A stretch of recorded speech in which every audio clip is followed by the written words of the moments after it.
Hello, hello, hello. Clary here. I am just popping on after our interview with Carlina earlier today. So, just to kind of give you state of what we've been up to since the new year, we are launching a new web series. It's called Where in the World with Young Professionals.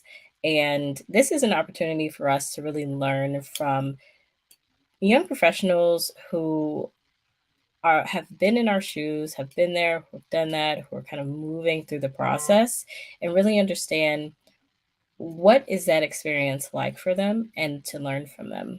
Um, I'm having a really fun time with this web series, particularly because the people that I'm interviewing are people that I know personally or I've worked with in some capacity. And so it's quite easy because, in a lot of ways, we're friends and I know a lot of their stories, but I'm also learning through this web series a lot about more about them and more about how they think about their careers. And so that's inspiring me to come on and to talk about something that has been um, really, I've come back to over and over again in my career. And that's this idea, this concept of networking.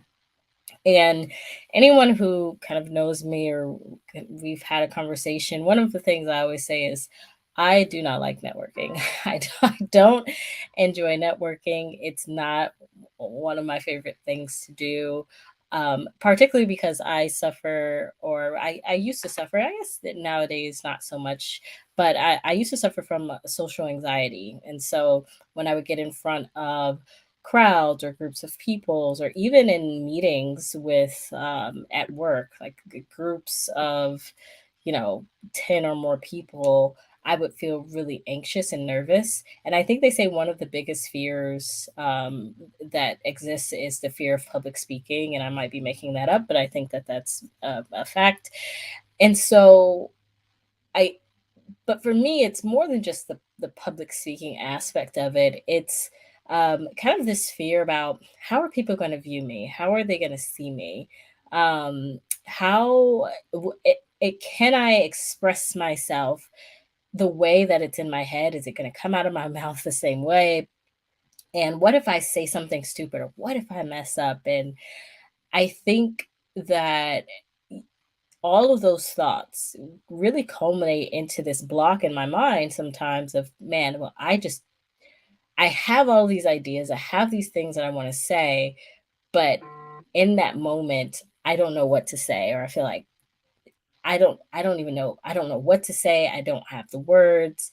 And it's a very scary space to be, especially when people are looking to you to be conversational. And so I wanted to create this video to talk about what it's like to network when you suffer from anxiety and specifically social anxiety. And again, this is something I know a lot of people struggle with. And so I want to give a few tips that have been helpful for me. And I would say the first big tip that I would give around networking is that you do not have to go to a networking event to network. And I will say that again. You don't have to go to networking events to network. In fact, the best kind of networking that can happen are with the people that you are already working with. And that's the easiest type of networking to do because you're already acquainted with them. They're already familiar with your work. They're already familiar with who you are. And so it becomes a lot simpler for you to then make those genuine connections and have those real conversations and ask the questions that are on your mind. And so I would say that that's one of the biggest things that you want to think about is what what is it for you that when you sit and you think about what are the fears that you have when it comes to networking, and how does that really translate into the day-to-day work that you're doing? And I think when we think about that question, we can get down to some real answers, right?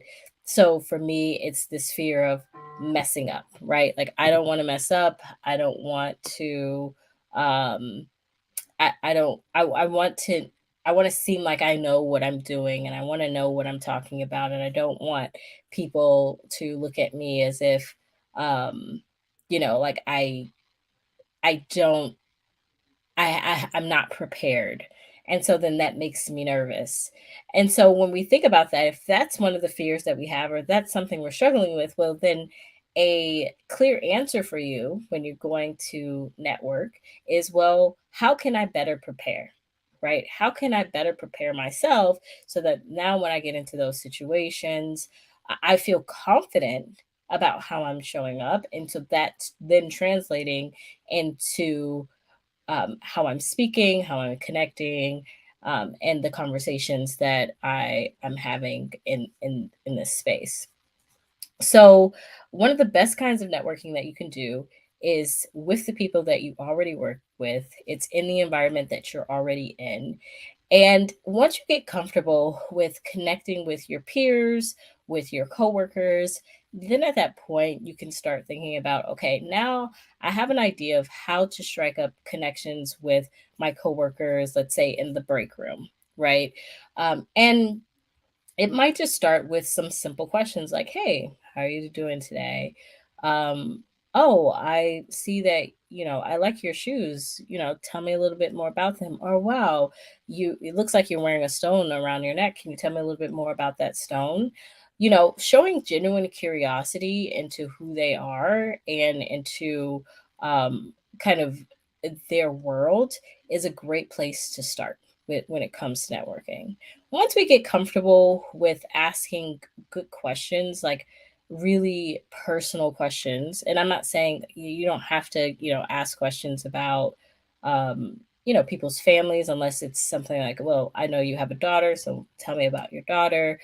Remembering facts about them. So if they say, hey, yeah, my daughter is in soccer and I take my daughter to soccer every week, or she has a soccer tournament monthly, then that's something for you to say, oh, hey, I remember you say your daughter was in soccer. How's that going? How did she do in her most recent tournament? Right. So there's an element of recall there where you are you are intentionally engaging with who that person is as a person, and you're taking it beyond just this is work, and you're really showing curiosity about their actual lives, right?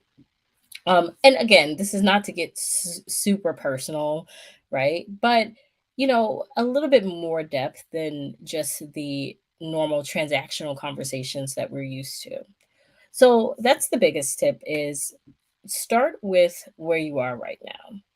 Now, once you find yourself in a situation where you're ready to really branch out and you're ready to go to actual networking events, and I know, um, near the end of the school year is when organizations will come to your school. They'll have their booths available, and you'll be able to go and put on your suit, take your resume, and chat with these organizations. These days, a lot of that happens virtually post COVID.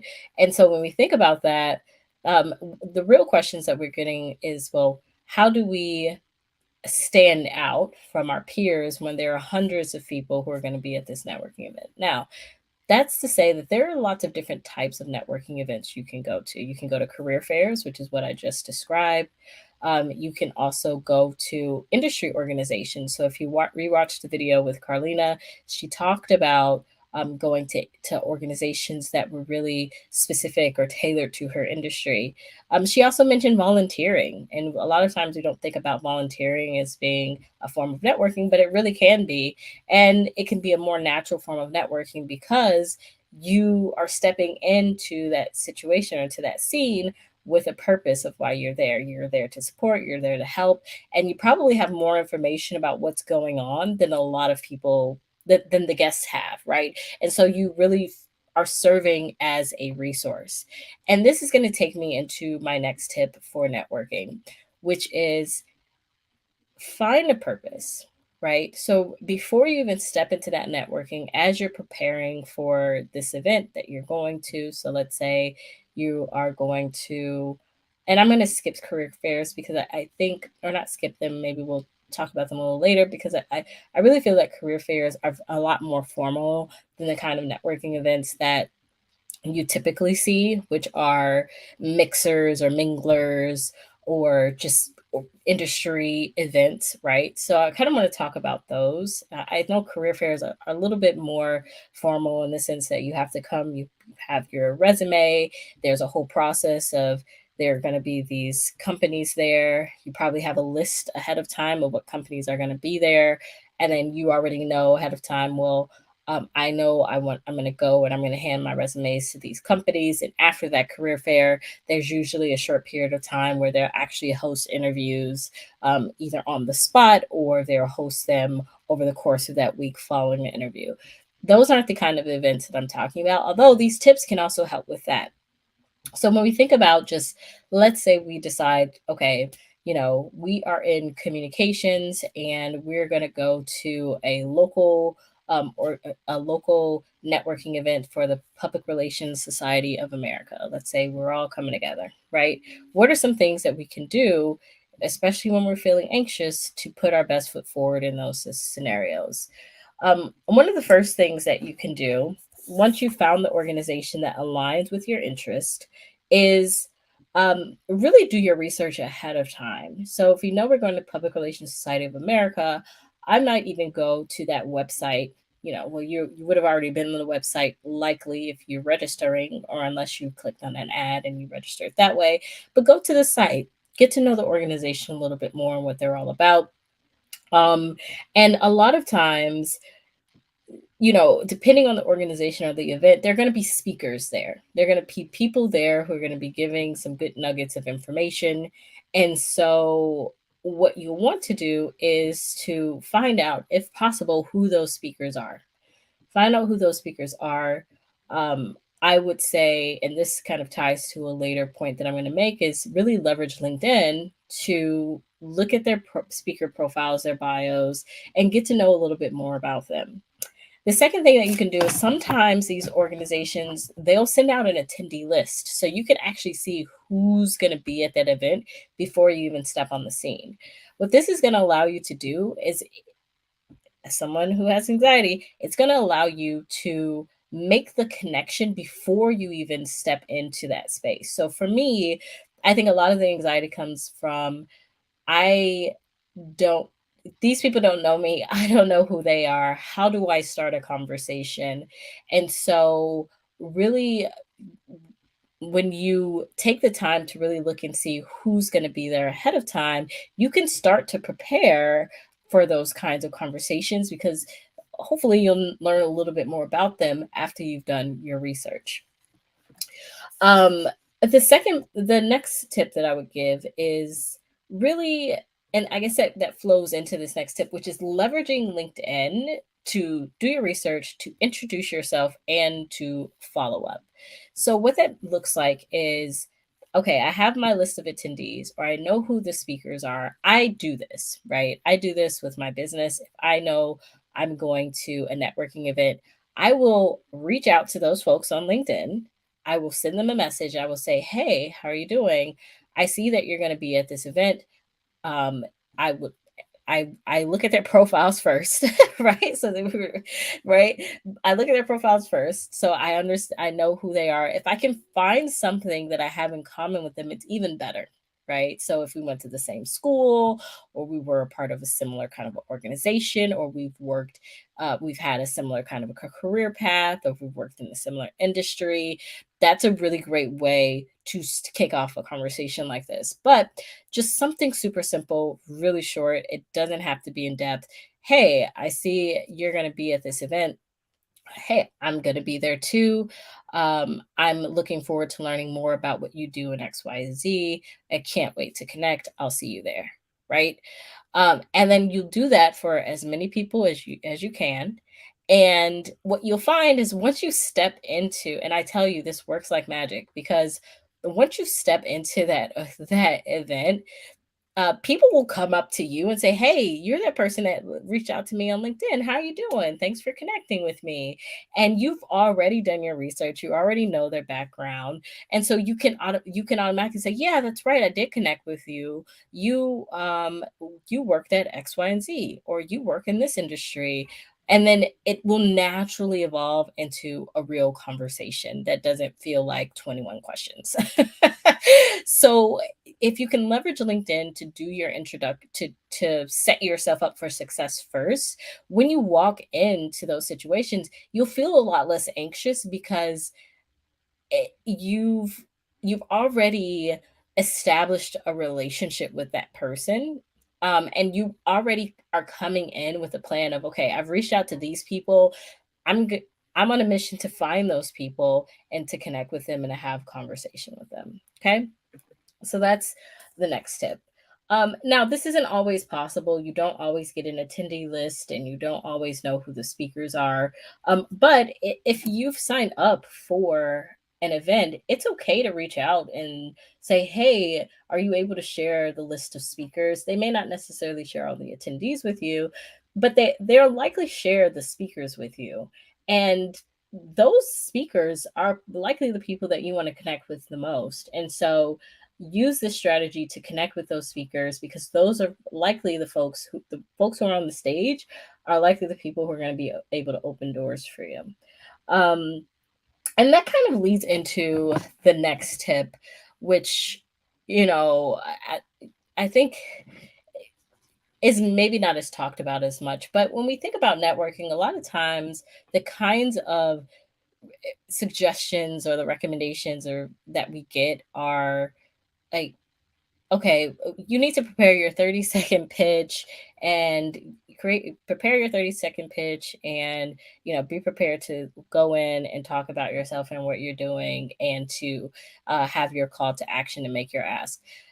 I'm not saying don't do that. I think it is important to be able to introduce yourself in a very succinct and clear way, but it's more for me the mindset behind it, right? So if I'm so focused on creating my 30-second pitch and stepping into a situation where I'm just trying to sell myself, then I'm really missing the purpose of networking and the real opportunity there, which is to learn and connect and build relationships. So, my tip is, instead of looking at people as or as networking situations or as people who are at these networking events as a means to an end, um, r- reverse the thinking. So instead of thinking, I'm going to step in, I want someone to do something for me, reverse the thinking and think about, what is it? How am I showing up? What value am I able to offer someone else? And when we do that, then the entire conversation is going to switch, it's going to change. You're going to step into that space feeling a lot more confident because you're going to say, "Hey, I'm here. Who can I help?" Like, I have something to offer here and I want to share it with someone. And who is that person that I can connect to and share this with? It's going to change. It's going to change the way that it's going to change the emotional impact or the emotional relationship that you're having with this networking experience, right? So stepping in, thinking about, well, what is it that what is it that I can offer, right?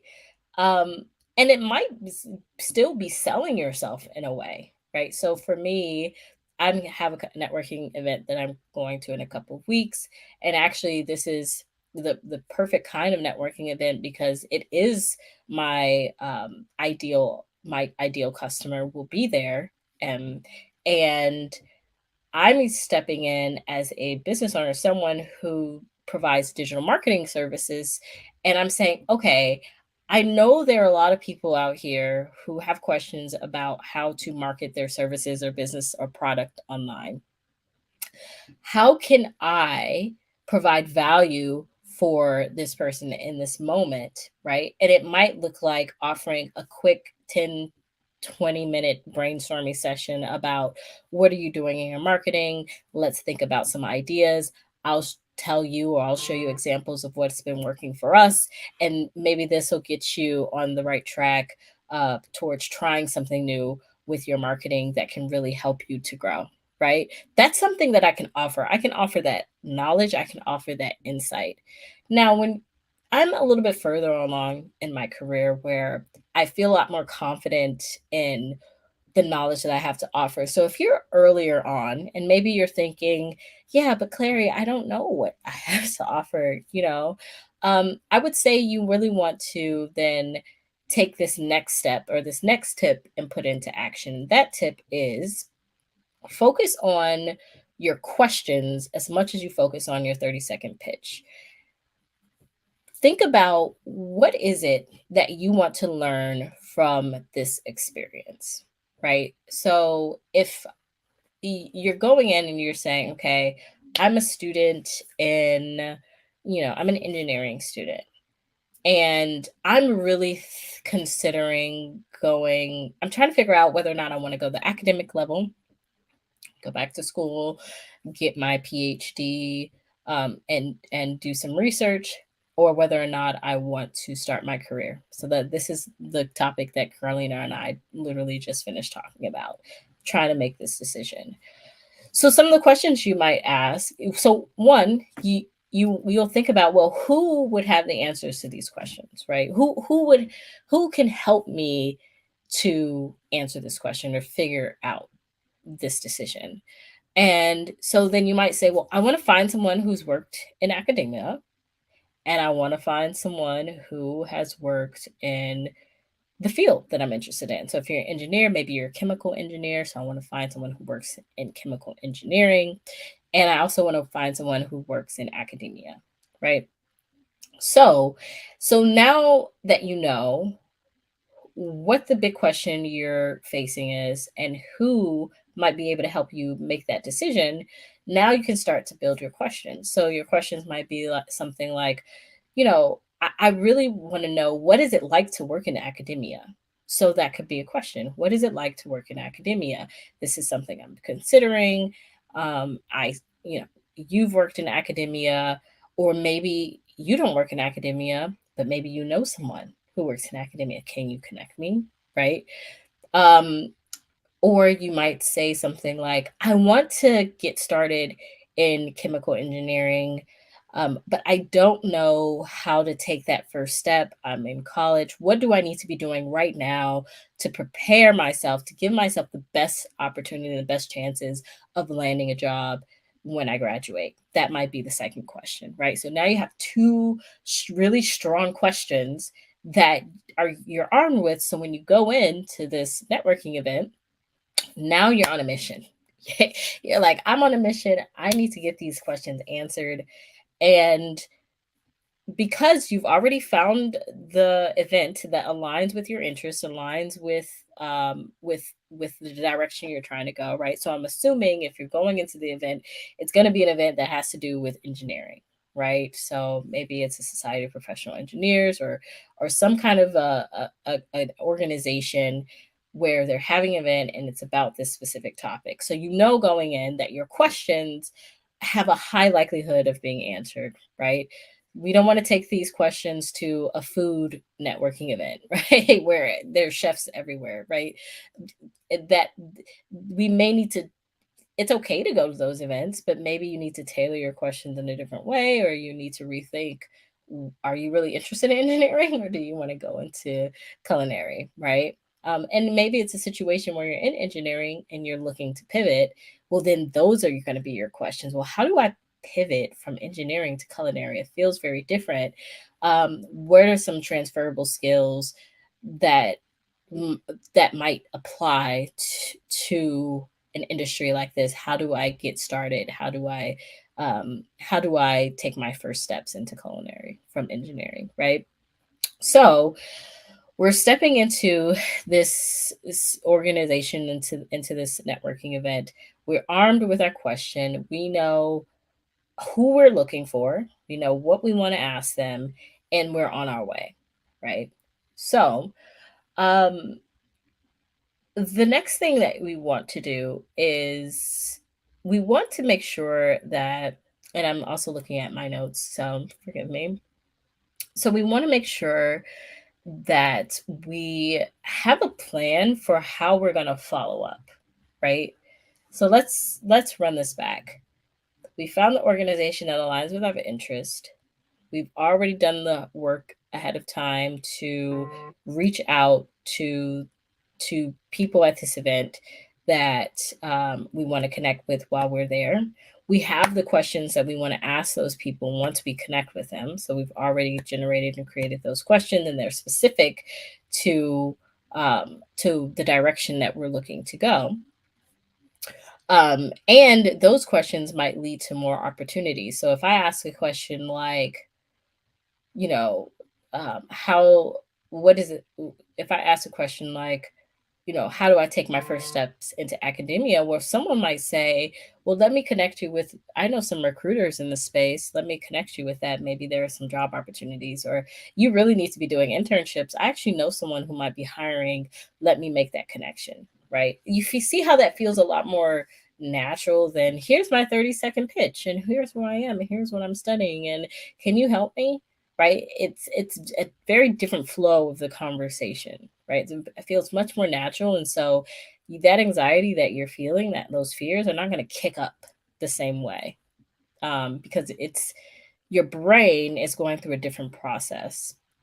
Now, once we've made that connection, now before we do this, we want to make sure we have a plan for how we're going to follow up. And I would say the follow up is the most important part of networking. It's the most important part of networking. If we do not follow up, how can we get value? Right? We spent an hour and a half, 2 hours at this networking event, and we met some really great people. We collected some business cards, but if we don't follow up with them, there's no way for us to get the value. So we have to follow up. And so we need to have a plan for what that's going to look like. And that might be following up on LinkedIn, right? And because you've already made that connection with them on LinkedIn, it's really easy then to say, you've already said, hey, I look forward to meeting you. It's really easy to follow it up with, hey, it was great meeting you, right? It's super simple. This is what we talked about. Remember, you said that you'd connect me with this person or this resource. I would love your help. I look forward to continuing the conversation, right? I would say something that every student should have in their tool belt is a calendar link. Um, if you don't have a Calendly, I believe you can is there's a free version where you can have one calendar link for free. Take advantage of it, right? It's going to help you to appear a lot more organized, like you have your stuff together, but it's also going to give you something really clear, really easy to offer, and a clear call to action. Let's schedule a call, right? So let's take this relationship, let's take this conversation beyond the networking event, and let's have a 30-minute chat because I really enjoyed our conversation and I want to learn a little bit more. Now we're developing the relationship, and what does the relationship lead to? At least so more open doors, at least more opportunity. I'm telling you guys, this strategy works. I have had many opportunities come my way because I've used this strategy when it comes to networking. Um, and then just some general tips for just how to manage your anxiety. Make sure you're breathing. There is a there's a breathing exercise that I like to do. It's 4-4-4-4. It's a box, and the way it goes is the reason why this works is it slows down your heart rate. So you breathe in for 4 seconds, 1, 2, 3, 4. You hold for 4 seconds, 1, 2, 3, 4. Exhale for 4 seconds, 1, 2, 3, 4, and hold at the bottom, 1, 2, 3, 4. This breathing exercise is going to slow down your heart rate, and it's also going to redirect your thoughts so that you're not focused on how anxious you feel. And so by the time you come out of it and you do this, I would say 3 to 5 times, you're going to feel a lot more calm. You're going to feel a lot more collected. You're going to feel a lot more prepared and ready to step in to the scenario and situation. Again, planning is the best way to calm your anxiety, because if you go in with a strategy, then you are more likely to be successful, but also you are going to be focused on you're already going to have some tools in your tool belt. The hardest part of going into events, I think, networking events, is when you don't, one, you feel like you don't really have a purpose. Two, you don't know what you're going to say. Three, you're like, I don't even know why I'm here or what I need or what I want or who I want to talk to. So if you plan, it's going to solve for all of that. And so it's naturally going to quell that anxiety. And in fact, you might even feel excited, right? Because you've made all these connections ahead of time. People have followed up with you and said, hey, I can't wait to see you there too. And people will, right? People will read, they'll be like, hey, this, some people won't respond to you, right? Some people won't respond to you, but most people, I will say, hey, I'm glad to see that you're going to be there. So will I. Can't wait to connect. Now you're excited. You're like, I got my questions. I have my offer. Like, I know what I can offer someone else. And I can't wait to step in and to make those connections. So you're going to go in with a totally different feeling. Dress your best. When you dress your best and you look and you feel good, then that's going to show. It's going to reflect in how you show up. So make sure you're dressing your best. And dressing your best is different from everyone. It's not necessarily a suit and tie. I would say be comfortable. When I go to networking events, when I was younger, I definitely would wear suits and heels and skirts. And um, these days, I I have some, I call it cash chic. I like to be casual and I also like to be chic, right? I like to wear really comfortable clothing, but I also like to look nice and I like to feel nice in the clothes that I'm wearing. So that might be a dress, it might be sneakers, but it might be some really cool sneakers that I really like. Um, it might be jeans, but it might be, generally, if I wear jeans, though, it would be black jeans or something that's really dark. And then it might be like a nice blazer with a long sleeve or short sleeve shirt. It just kind of depends on what do you feel comfortable in and what do you feel like you look good in, right? And obviously dress appropriately, guys, but dress well, but dress comfortable. Eat well. And in fact, if you can find an event that's serving food, even better, okay? Because, you know, I'm I am not shy. If I go to an event and they have hors d'oeuvres, I'm eating. I am eating. And I may not eat everything because not everything agrees with me. But, you know, the reason why these events offer hors d'oeuvres and they offer food is because they know it puts their guests at ease. So prepare yourself, eat well, and that way you go in and you feel satisfied, and your brain now is also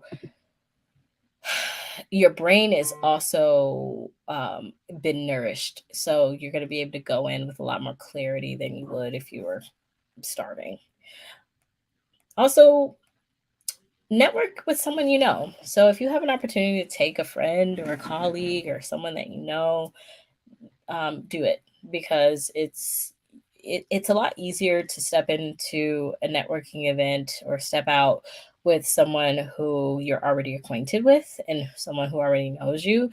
But I would say don't use that person as a crutch, right? So it's okay for you both to plan and to prepare together and to go to this event and to leave together and to arrive together, but don't use that person as a crutch. Really allow yourself to venture out, to step away, to come back and to meet up and to check in and see how things are going. Because you want to give yourself the more that you network and the more that you put yourself out there, the better you're going to feel as time goes on. Those feelings of anxiety are going to become less and less and less because you are practicing actively your networking skills. So go with someone that you know, but don't use that person as a crutch. but use them as encouragement and, or not use them, lean on them for encouragement and inspiration. And then also, you in return will also offer that inspiration, encouragement, and support as well for your friend. So these are my tips for networking, and I hope this is helpful for you. And if you have any questions, feel free to DM me. And we are also going to be launching our website here shortly. I have a few friends who are reviewing the site right now to make sure that everything is top notch. And once that's ready, I will share that with you. And then we're going to be hosting some courses and we're going to be talking about some of these topics and really getting you prepared to take that next step. When we talk about young professionals, we are talking about a state of mind, but I am looking at young professionals to me are folks who are either early on in their careers. So you might be at entry level and you're looking to pivot, or even younger where you're in school or you're in college, um, and you are getting ready to transition into the workforce. And not everyone is, in college right now, but maybe you have some professional experience and you're looking to level up and to really take the next step. And maybe you're thinking about going back to school. So, or you might be like me and you've been through school, you've had your early career experience, and you're launching a business and you're early on in launching your business. Or you are in a space where it's something fresh and something new. So, young professional to me, yes, is a state of mind. It's also kind of figuring you're likely in a space where you are you're on the path towards your next step. You're still figuring out what your next step is going to be, or you're just getting started and you're ready to bloom, or you're pivoting. So please connect with me, and I look forward to bringing you more content in the new year. Peace out, my friends.